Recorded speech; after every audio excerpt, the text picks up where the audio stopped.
So we are, as you will know if you've been here over the last couple of weeks, kicking off this year with a series focused on Jesus. This is Jesus.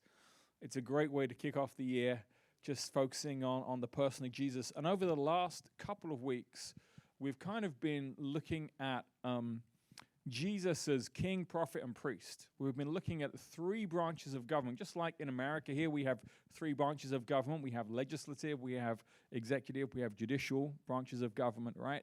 In Israel, they too had three branches of government. They had the prophets who brought God's word. They had the kings who brought the rule of God. And they had priests whose job really was to bring the presence of God. So the first week we looked at how Jesus is king. He's not just a personal savior, but he's king of the universe. Last week we looked at how Jesus is our prophet, and Moses was the greatest prophet of the Old Testament, but how Jesus is so much greater than Moses ever was, not least because he's God himself. He was actually able to bring the words and the heart of the Father to us and be a better representative of God because he is the very image of the invisible God, Colossians tells us. And then this week we're going to look at how Jesus is priest. And so we're looking at this issue of, or not issue, but this idea of God's presence. And so I'm so glad that God met with us in the way that he did in worship, because it would be really, really lame to talk about the presence of God and not experience the presence of God, right? I'm like, God, please will you show up the day that we're talking about presence? I'm praying even harder than I would do any other Sunday. But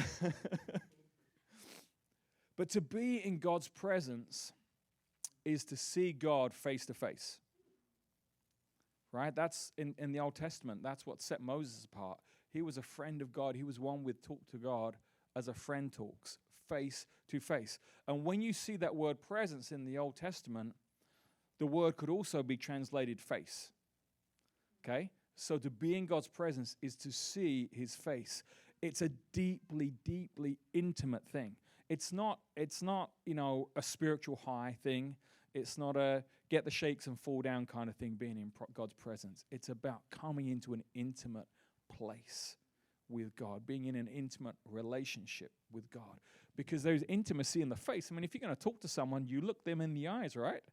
We talk to one another face to face. That's why in many cultures, women hide their faces.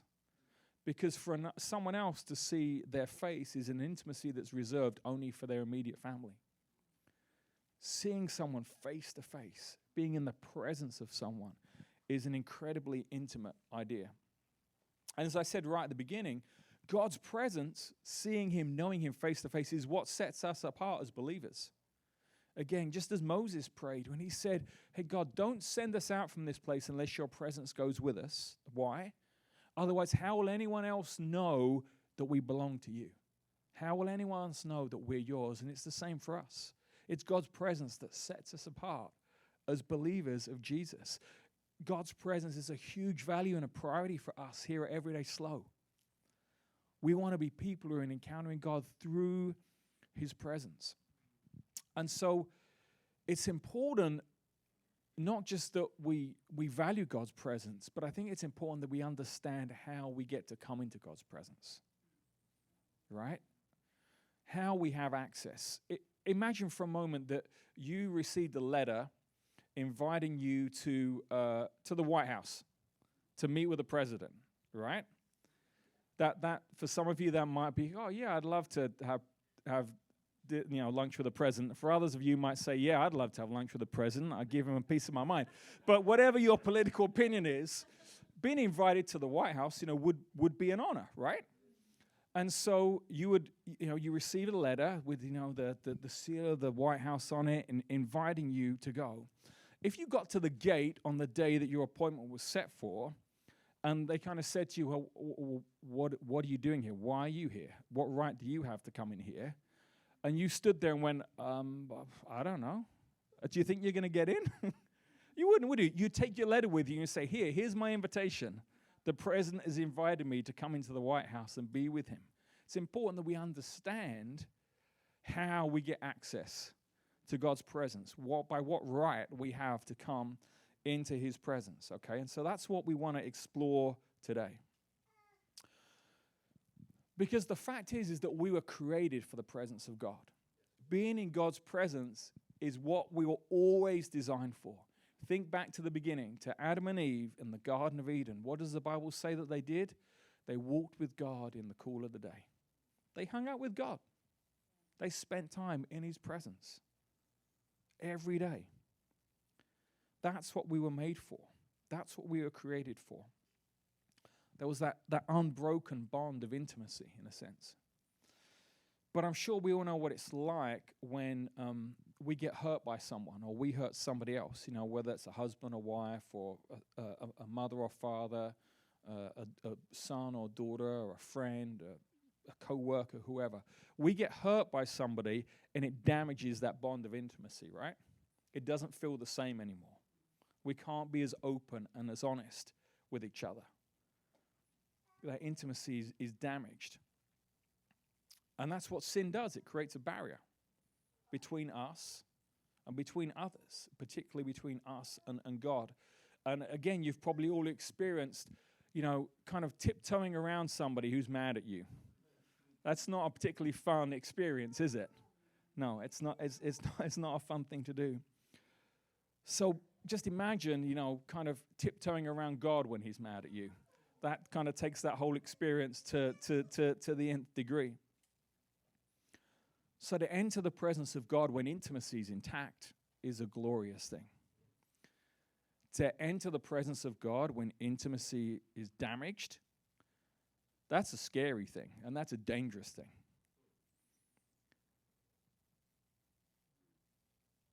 And that's the place that we found ourselves in. After the fall, when Adam and Eve sinned, that intimacy with God was damaged. In that way, it was broken. That relationship that Adam and Eve had with God, where they walked with him in the cool of the day, became something very different. It became a kind of a scary situation. It was scary to approach the presence of God. If you read all sorts of, encounters in the Old Testament. But despite our sin and our rebellion, if you're a believer here today, you know that God still desired relationship with us. And see, he came up with a way to restore that relationship. But in God's own perfect timing and in perfect plan, he didn't implement that plan straight away. I mean, he knew from the moment, actually, even before, again, that God's out of time, even before Adam and Eve sinned, God knew the grand cosmic plan that he had to bring us back into relationship with him. But he decided to wait. I don't know why. He knows why. And he's God. And so I think we should trust him on his timing right there. But he waited.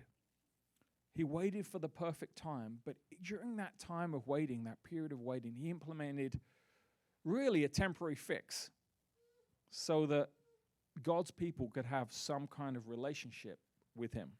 I don't know about you guys, who probably most of us have somewhere along the line, especially if you're kind of handy, have had to come up with a temporary fix for a problem. I remember a few years ago, we had a team who were heading off to India, our South Asia team, and a group of us who were on staff for Everyday 5 Cities. We'd driven down to LA in the church van. We went to go and see a Dodgers game that night. Actually, no, we dropped them off at the airport. Went to a Dodgers game, stayed over, and then drove the church van back up. And everything was all great. We got down there, got back up to kind of Solvang, Buellton kind of area, and needed some gas. So that's the perfect place to pull off. All the gas stations are right there. Pulled off, got out of the van, opened up the gas camp, started pumping gas. And this gas sprayed out all over my feet from underneath the van. I'm like, ruh-roh. Someone had cut the fuel line under the truck. But they must have cut the part, not where the fuel line that goes from the tank to the engine, but they'd only managed to cut the part where the line that went from the gas cap into the tank. So we hadn't lost any gas, but we had no way of filling it up because it just sprayed out every time. So we had to get back in the van and drive around the corner to a store and just buy some tape and just get under the truck and just tape it up as best as possible and hope that we weren't spraying gas out on the freeway all the way home. Before then we could take it to a mechanic and get the thing fixed properly. But we had to do a temporary fix until we could do the proper fix. The temporary fix wasn't going to work forever, even though it was a pretty good temporary fix, I do have to say. But it wasn't going to last forever, but it was what we needed in the moment. And in the same way, God implemented a temporary fix. It wasn't the perfect solution. It was far from being perfect, the Bible tells us. But he created an imperfect way of restoring relationship between himself and not the entire earth, not everyone on the earth, which actually was the plan all along between Adam and Eve. I mean, they were the entire earth at that point. But the temporary fix was only to bring into limited relationship one nation, the nation of Israel. And it was a temporary fix that had to go on being repeated because it couldn't actually deal with the issue that there was, which was the sin issue that was separating us from God. So it was like, every few days, me getting back under the van and retaping it up again, as a temporary fix to make the thing work until, the permanent solution came along. And so what God did was he made a covenant with Israel.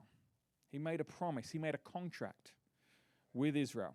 In Deuteronomy 30 and verse 15, he says, "See, I set before you today life and prosperity, death and destruction.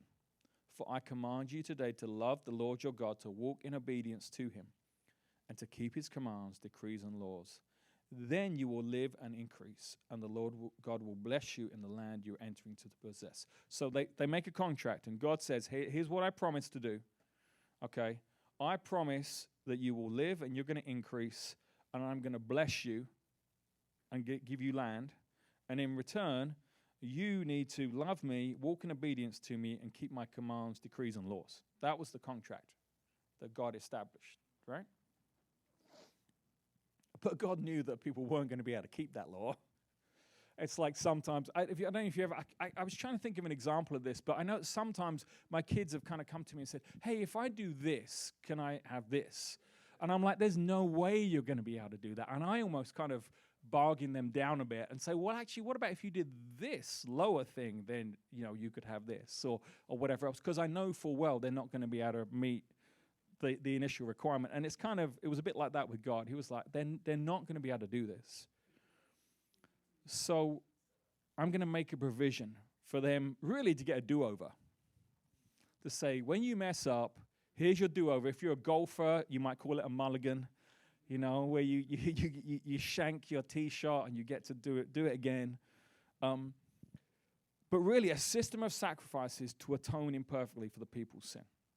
And really it was based around two things. It was based around a place, and it was based around a person. It was based around the tabernacle, which was a tent. The word tabernacle means dwelling place, where the sacrifices could be offered and where God would meet with his people, right? That was the place. And then it centered around a person. It centered around a high priest who God appointed. The first one was Aaron, Moses' brother, who could stand in the gap and mediate this contract between God and man. And as I said, it was all supposed to be temporary. But just like so many other things in the Old Testament, it was designed to be a signpost to Jesus, right? A signpost pointing to the coming of him who's identified in the book of Hebrews, which is where we're going to look today, as our great high priest. And it's actually, the book of Hebrews is the only place in the New Testament where Jesus is identified as a priest. It's not anywhere else in the New Testament that Jesus is referred to as a priest. But yet, it's pretty much the whole book of Hebrews. The whole book of Hebrews is devoted to explaining to the Jewish people how Jesus is our great high priest. And so we're going to kind of jump around Hebrews a little bit together today as we explore this idea. But we're going to start in Hebrews chapter 4 and verse 14. If you have a Bible and you want to turn there with me.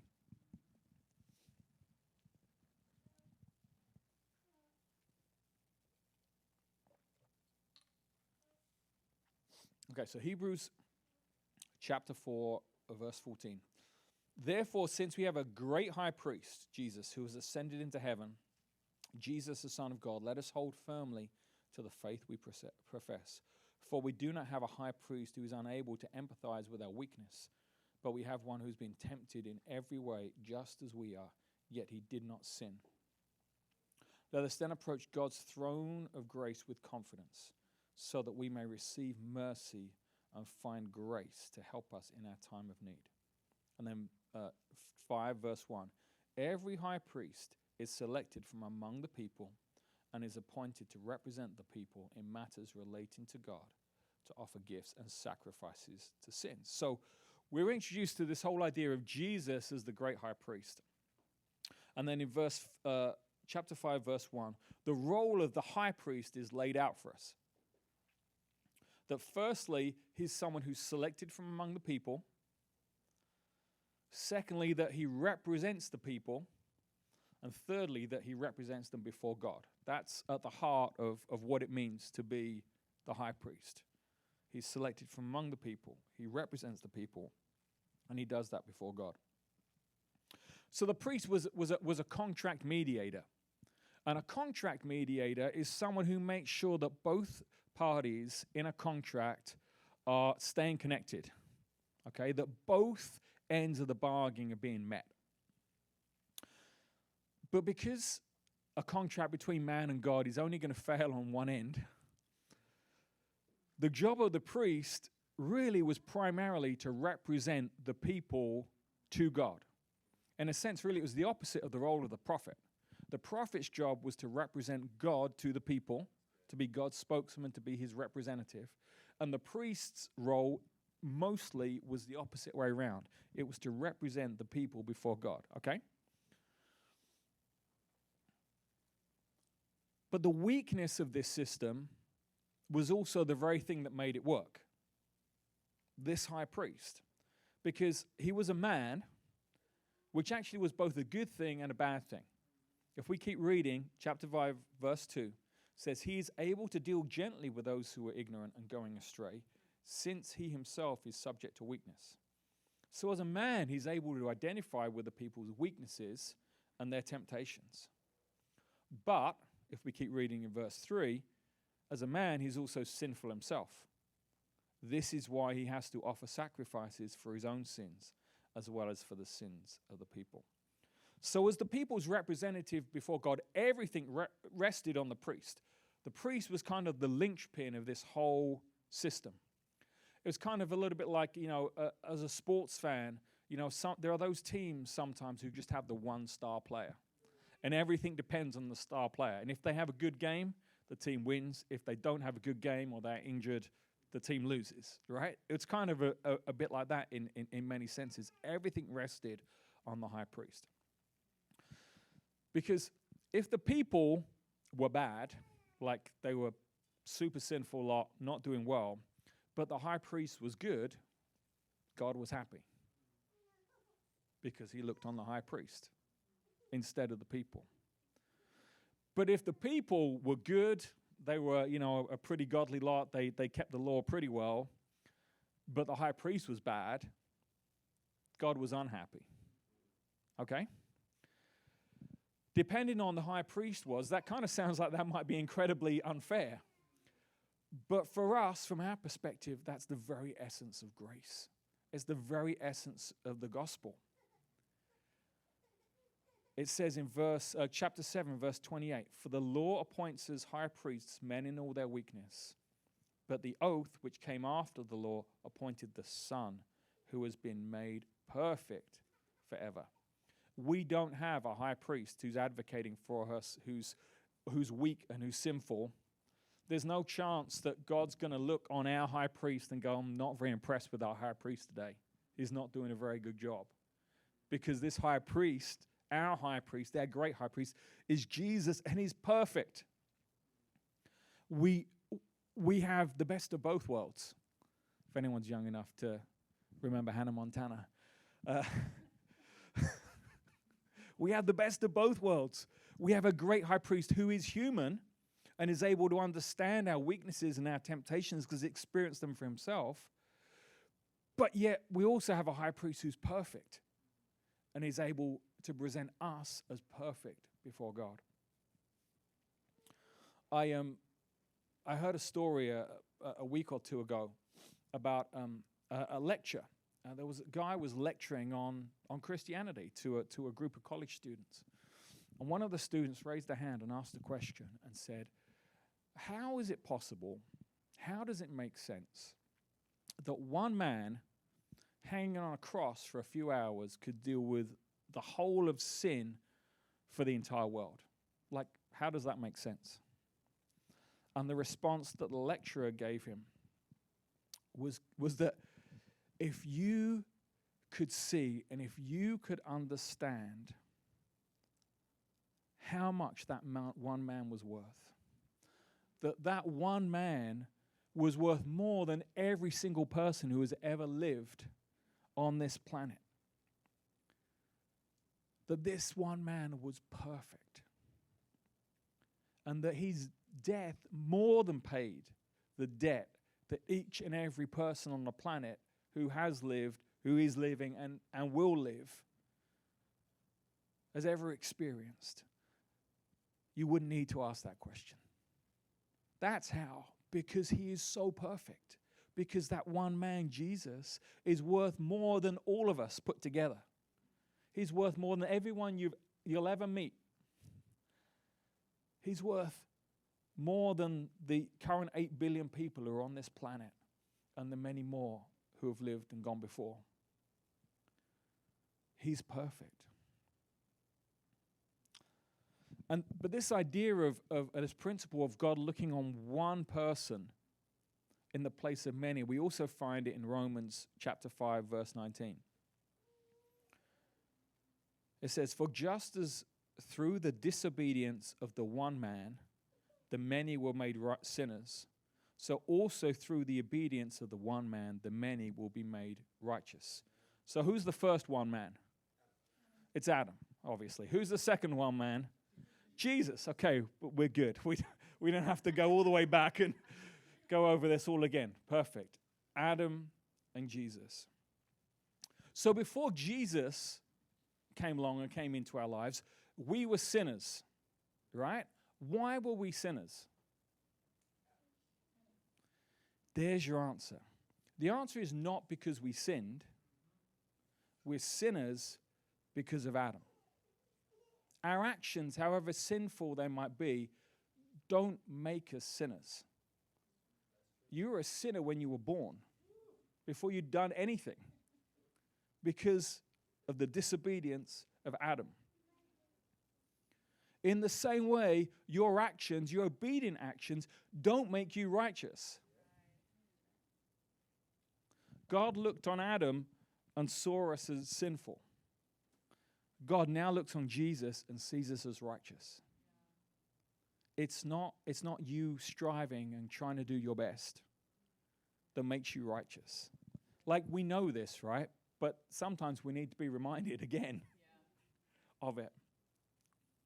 You're no longer a sinner as your core identity, because that which made you a sinner, Adam's disobedience, has been cancelled out by Jesus' obedience. Just as through the disobedience of one man, the many were made sinners, so also through the obedience of the one man, the many will be made righteous. Do you still sin? Yeah, well, stop it.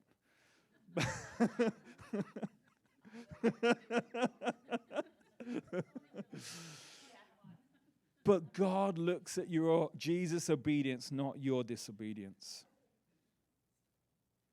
Jesus brings us right into the presence of God in a way that the old covenant, the old high priests never could.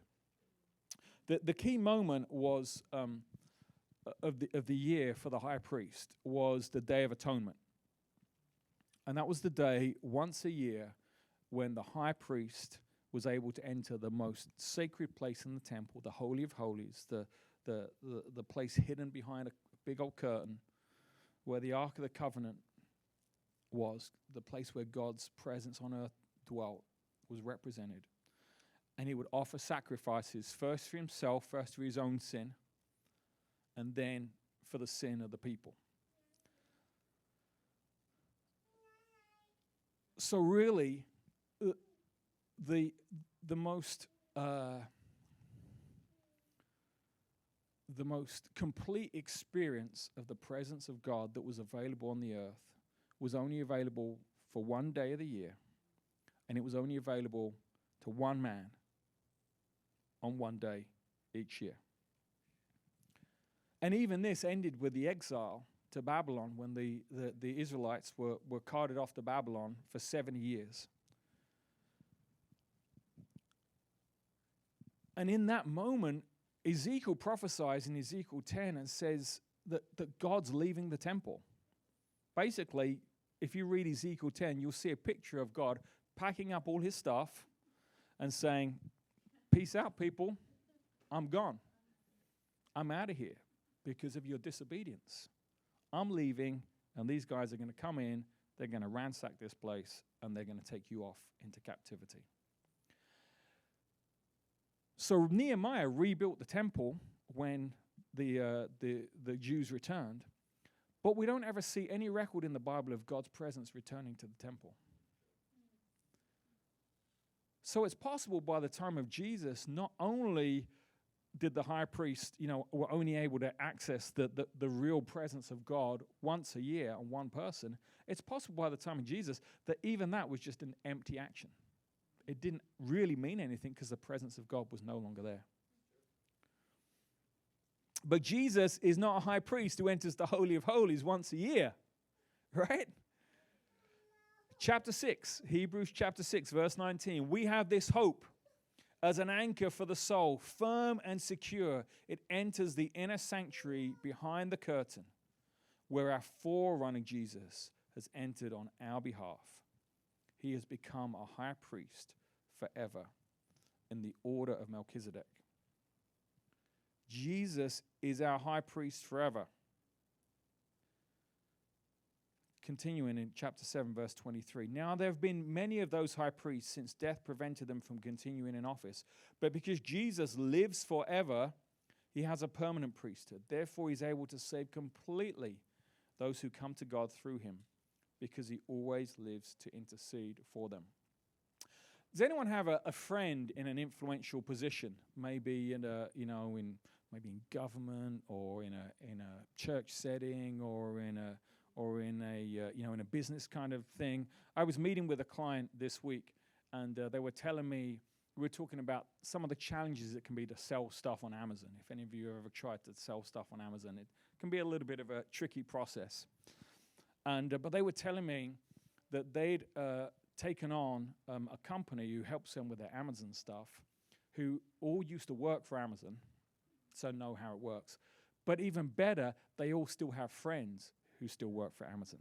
So that when you can't get something figured out, you're trying to upload something and changes are not being made to your listing, they can just call up their friend and say, hey, look, can you just push this through for me and make this work? I think that having someone like that in the DMV would be a fantastic idea. I don't know if you can think of a better place to have a friend in an influential position than the DMV, but that will be a pretty sweet deal. But we have a friend, we have an advocate in much higher places than the DMV. And there's no fear that they're going to take on a new job or that they're going to retire, because Jesus is our high priest forever, right? He's a high priest forever in the order of Melchizedek. Now that poses a whole nother question, doesn't it? Who's Melchizedek? What's the deal with this dude, apart from having a crazy awesome name? Well, if we keep reading, we're going to find out. Hebrews chapter 7, verse 1. This Melchizedek was a king of Salem and priest of God Most High. He met Abraham returning from the defeat of the kings and blessed him. And Abraham gave him a tenth of everything. So if you read Genesis chapter 14, that's where you'll find the first mention, this encounter between Abraham and Melchizedek. First, the name Melchizedek means king of righteousness. Then also king of Salem means king of peace. Without father or mother, without genealogy, without beginning of days or end of life, resembling the Son of God, he remains a priest forever. Just think how great he was. Even the patriarch Abraham gave him a tenth of the plunder. So Melchizedek is this kind of mysterious figure. He just pops up once, encounters Abraham and then disappears again. And his origins and his end are ambiguous. And in him, the writer of Hebrews sees a parallel. He sees a connection with Jesus, the Son of God.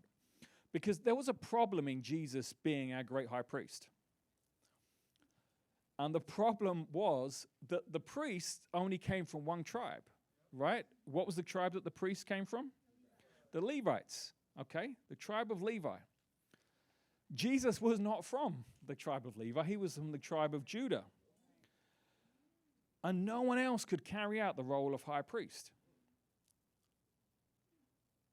So, in order for Jesus to be able to function as a priest, he needs some kind of other lineage, some kind of ancestry, some kind of other connection by which he's able to serve, not as a priest in the nation of Israel, but as a priest in the kingdom of God. And so the writer explains how he's not a priest in the order of Levi, but he's a priest in the order of Melchizedek. And he takes the idea from Psalm 110, okay, where David writes Psalm 110, and he prophetically writes about the Messiah. The Lord says to my Lord, sit at my right hand until I make an enemies a footstool for your feet. The Lord will extend your mighty scepter from Zion, saying, rule in the midst of your enemies. Your troops will be willing on the day of battle. Arrayed in holy splendor, your young men will come to you like dew from the morning's womb. The Lord has sworn and will not change his mind. You are a priest forever in the order of Melchizedek. So this is where the writer of Hebrews gets this from. He's quoting Psalm 110. So this old covenant, this old way of the people being able to come to God and encounter God in this limited way were based on this priesthood. The priesthood and the Old Covenant, the Levitical priesthood and the Old Covenant were inextricably linked. You couldn't separate them. And so by the same token, this new covenant, this new way of entering God's presence that Jesus instituted and made possible, needs a priest to make it work. It needs a priest that God can look upon instead of us, instead of the whole people. But a greater covenant, which this new one is, also requires a greater priest. And so that's why the writer of Hebrews is explaining, see, how Abraham, who's the ancestral father of all of Israel, he's the beginning, like he's the greatest one in the history of Israel, including Levi, because Levi was one of his descendants. He demonstrates Melchizedek is greater than Abraham. Why? Because Abraham received Melchizedek's blessing, and the one who blesses is the one who's greater. And also because Abraham gave him a tithe, gave him 10% of the plunder from the battle that he'd had. And, you know, the greater receives from the lesser. So he's saying, hey, look, Melchizedek, this guy Melchizedek, is greater than Abraham. He's greater than anyone in Israel. And Jesus is a higher priest, not in the order of Levi, but in the order of Melchizedek. I think it's awesome as well that in this person of Melchizedek, there's a beautiful picture of the role that Jesus plays as our great high priest. Verse 2 tells us that the name Melchizedek means king of righteousness. And that's how Jesus presents us as our great high priest to God, right? He presents us as righteous. But it also says that Melchizedek was the king of Salem, which means the king of peace, which is what God gives to us through Jesus. Righteousness is what Jesus presents us to the Father as. Peace is what we receive through Jesus back from the Father. And it's only possible because of this position that Jesus has in heaven with the Father. This is the last thing I kind of want to get into.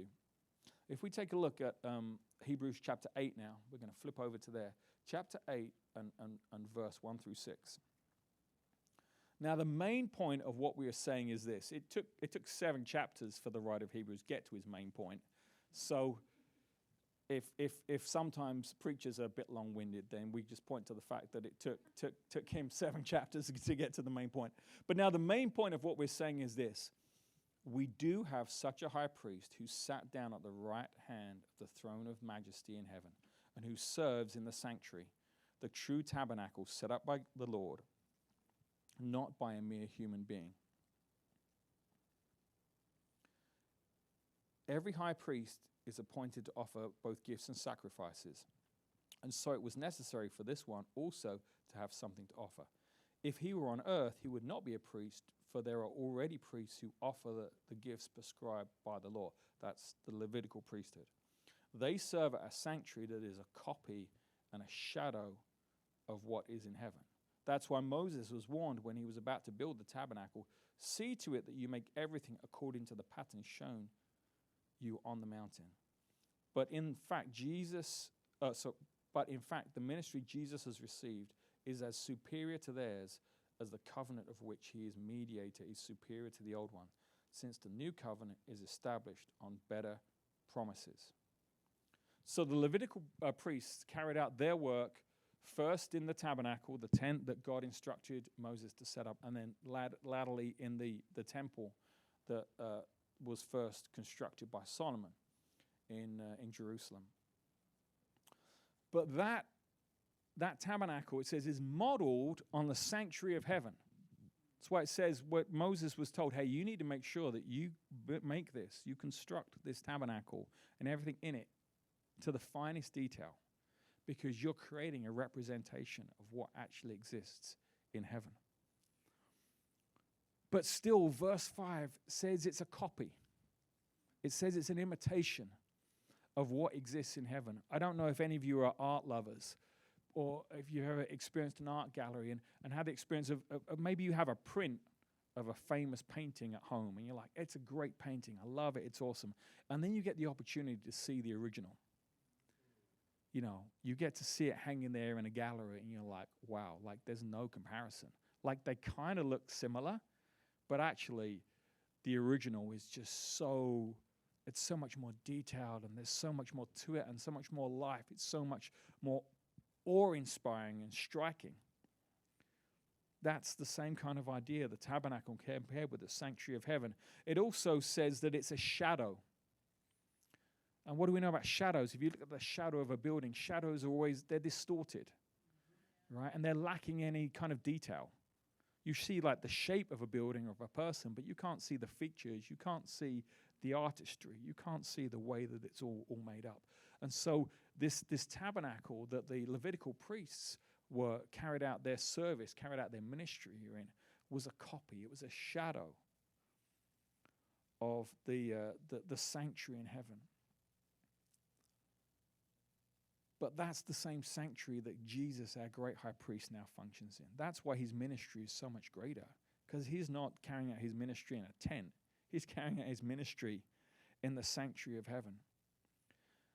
You see, Jesus came to earth on behalf of the Father to do the Father's will, right? But Jesus returned to heaven on our behalf to represent us before the Father. Imagine in your mind for a moment the throne room of heaven. Maybe you just have a picture of what you think heaven's like. Maybe you've read Revelation 4 and 5, and you see this incredible picture of what heaven looks like. But picture that in your mind for a moment. There's this throne room of heaven. It's just so glorious and incredible. There's all the host of heaven gathered around, and all these weird living creatures and these elders, and right at the center of it is the Father and the Son. And the Son speaking to the Father. He's talking to the Father. And what's he talking to the Father about? You. In the middle of that incredible picture, in the middle of the throne room of heaven, Jesus the Son is talking to the Father right now about you. Let that sink in for a minute. That's so powerful. He's talking to the Father about you right now. He's representing you to the Father. He's your advocate. He's your biggest fan. And he's not your mom at home. He's Jesus in heaven. You don't need anyone else on your side. You don't need anyone else in your corner. When you feel like giving up, when you feel like you're letting him down, you just need to remember that he's your biggest fan, and he's right there at the side of the Father, talking to him about you, advocating for you. And he demonstrated his love, his affection for you when he died on that cross. Hebrews 9 verse 22 tells us that without the shedding of blood, there's no forgiveness. And so, as we know, the priest, the Levitical priests of the Old Covenant, day after day, shed the blood of animals, day after day, year after year, so that people could connect with God in such a limited way. But Jesus, our great high priest of the new covenant, shed his own blood. Once and for all, so that we could have unrestricted access to God's presence. There's no limits. There's no coming with fear and trembling. Day after day, verse 11, chapter 10, verse 11. Day after day, every priest stands and performs his religious duties. Again and again, he offers the same sacrifices, which can never take away sins. But when this priest had offered for all time one sacrifice for sins, he sat down at the right hand of God. And since that time, he waits for his enemies to be made his footstool. For by one sacrifice, he has made perfect forever those who are being made holy. He's done it. It is finished, right? As he said on the cross. There's nothing more that we need to do to enter the presence of God. There's no barrier. There's no formula. We don't have to sing a certain number of worship songs, a fast one, a medium one, a slow, no. There's no formula to coming into the presence of God. We are people of God's presence.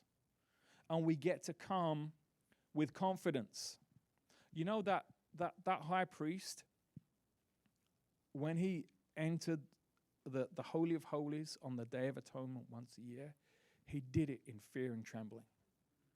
He had no idea what was going to happen in that sanctuary.